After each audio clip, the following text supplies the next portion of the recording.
നമസ്കാരം. തെക്കൻ ഗസയിലെ റഫേൽ വൻ സ്ഫോടനമുണ്ടായതായി റിപ്പോർട്ട്. 8 ഇസ്രായേലി സൈനികർ കൊല്ലപ്പെട്ടതായി ഇസ്രായേൽ പ്രതിരോധ സേന സ്ഥിരീകരിച്ചു.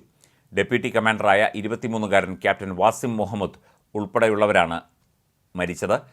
മറ്റ് 7 പേരുടെ പേരുവിവരങ്ങൾ പുറത്തു വന്നിട്ടില്ല. പ്രാദേശിക സമയം പുലർച്ചെ 5 മണിയോടെയായിരുന്നു സ്ഫോടനമുണ്ടായത്.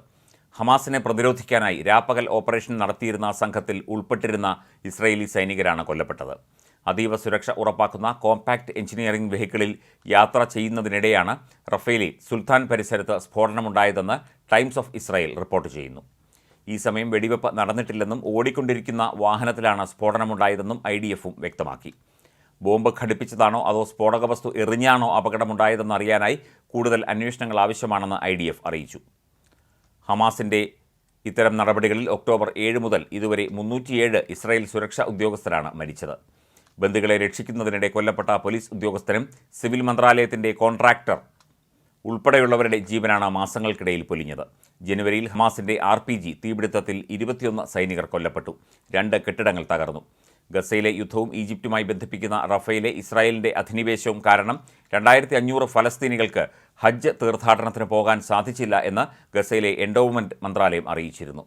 ഇത് മതസ്വാതന്ത്ര്യത്തിൻ്റെ വ്യക്തമായ ലംഘനമാണെന്ന് മന്ത്രാലയം വക്താവ് ഇക്രാമി അൽ മുദലാൽ പറഞ്ഞു. യുദ്ധം കാരണം ഹജ്ജുമായി ബന്ധപ്പെട്ട നടപടിക്രമങ്ങൾ നടത്താൻ സാധിച്ചില്ല.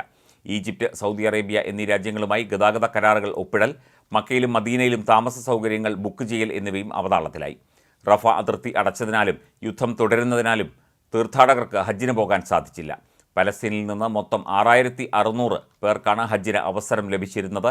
ഇത്തവണ പോകാൻ സാധ്യമാകാത്തവർക്ക് അടുത്ത തവണ മുൻഗണന നൽകുമെന്നും മന്ത്രാലയം അറിയിച്ചു. ഫലസ്തീനിൽ നിന്ന് 1000ഓളം പേർ ഇത്തവണ സൗദി രാജാവിൻ്റെ അതിഥികളായി ഹജ്ജിന് എത്തിയിട്ടുണ്ട്. യുദ്ധത്തിൽ കൊല്ലപ്പെട്ടവരുടെയും പരിക്കേറ്റവരുടെയും തടവിലാക്കപ്പെട്ടവരുടെയും കുടുംബാംഗങ്ങളാണ് ഇതിൽ ഉൾപ്പെടുന്നത്. റഫ അതിർത്തിയിലെ പള്ളി കയ്യേറി ഇസ്രായേൽ സൈന്യം അവിടെ പാചകപ്പുരയാക്കിയതായി നേരത്തെ റിപ്പോർട്ടുകൾ ഉണ്ടായിരുന്നു. സമൂഹമാധ്യമങ്ങളിൽ പള്ളിയിൽ വെച്ച് ഭക്ഷണം പാകം ചെയ്ത് കഴിക്കുന്നതിൻ്റെ ദൃശ്യങ്ങൾ പ്രചരിച്ചു. സൈനികർ തന്നെയാണ് പള്ളിക്കകത്ത് ഭക്ഷണം പാകം ചെയ്യുന്നതിൻ്റെ ദൃശ്യങ്ങൾ പങ്കുവച്ചത് എന്നാണ് റിപ്പോർട്ടുകൾ സൂചിപ്പിക്കുന്നത്.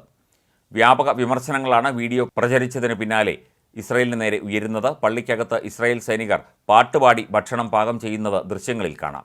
മുൻപ് വിശുദ്ധ ഗ്രന്ഥമായ ഖുറാൻ കത്തിക്കുന്ന വീഡിയോ ഇസ്രായേലി സൈനികൻ പുറത്തുവിട്ടത് വലിയ വിവാദങ്ങൾക്ക് വഴിവെച്ചിരുന്നു. വരും ദിവസങ്ങളിൽ ജനസംഖ്യയുടെ പകുതിയോളം, അതായത് 10 ലക്ഷത്തിലേറെ പേർ റഫേലും ഗസയിലും പട്ടിണിയുടെ പിടിയിലാകും എന്നാണ് UN ഏജൻസികൾ നൽകുന്ന മുന്നറിയിപ്പ്. അതിനിടെ ഗസ സിറ്റിയിലെ 3 വീടുകളിൽ ഇസ്രായേൽ നടത്തിയ ബോംബിങ്ങിൽ 28 ഫലസ്തീൻകാരും കൊല്ലപ്പെട്ടിരുന്നു. ഇസ്രായേൽ ആക്രമണത്തിൽ 2 ബന്ദികൾ കൂടി കൊല്ലപ്പെട്ടതായി ഹമാസ് അറിയിച്ചു. തെക്കൻ ഗസയിൽ 8 സൈനികർ കൊല്ലപ്പെട്ടെന്ന് ഇസ്രായേൽ സൈന്യവും അറിയിച്ചു. ഇസ്രായേൽ ആക്രമണങ്ങളിൽ ഇതുവരെ ഗസയിൽ 37,296 ഫലസ്തീൻകാരാണ് കൊല്ലപ്പെട്ടത്. 85,197 പേർക്ക് പരിക്കേൽക്കുകയും ചെയ്തു.